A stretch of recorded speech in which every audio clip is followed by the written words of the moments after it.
ठाकरेंच्या शिवसेनेत दुसऱ्यांदा मोठं बंड झाल्याचं पाहायला मिळालं। त्यामध्ये धाराशिवचे खासदार ओमराजे निंबाळकर यांनीही ठाकरेंची साथ सोडल्याने त्यांच्यावर चौफेर टीका झाली आहे। एकनाथ शिंदेच्या ऑपरेशन टायगर अंतर्गत ठाकरेंच्या 6 खासदारांनी स्वतंत्र गट निर्माण करत शिंदेच्या शिवसेनेत प्रवेश केला। त्यामुळे राजकीय वर्तुळात मोठा भूकंप झाल्याचं दिसून आलं। त्यानंतर उद्धव ठाकरेंनी या 6ही खासदारांच्या मतदारसंघात दौरा करत हे गद्दार असल्याचं म्हटलं। यावेळी ओमराजेंच्या लोकसभा मतदारसंघातील दौऱ्यात आमदार कैलास पाटील यांनी नेतृत्व केलं।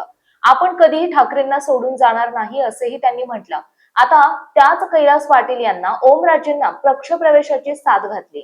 खासदारांचे ऑपरेशन टायगर झाल्यानंतर आता आमदारांसाठीही ऑपरेशन टायगर होणार असल्याची चर्चा राजकीय वर्तुळात आहे।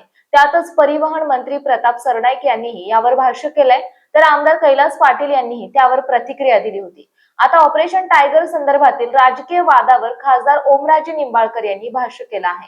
यावेळी ओमराजेंनी कैलास पाटील यांना एकनाथ शिंदेच्या शिवसेना पक्ष प्रवेशासाठी अप्रत्यक्षरित्या साथ घातली। मला ऑपरेशन टायगर बाबत माहिती नाही। पक्षांतराच्या बाबतीत त्यांना जे योग्य वाटेल तो निर्णय त्यांनी घ्यावा, तो त्यांचा अधिकार आहे। आमदार कैलास पाटील माझे मित्र आहेत, त्यांच्या सोबती मैत्री आजही कायम आहे, पण त्यांच्या राजकीय निर्णयावर मी त्यांना सल्ला देणार नाही।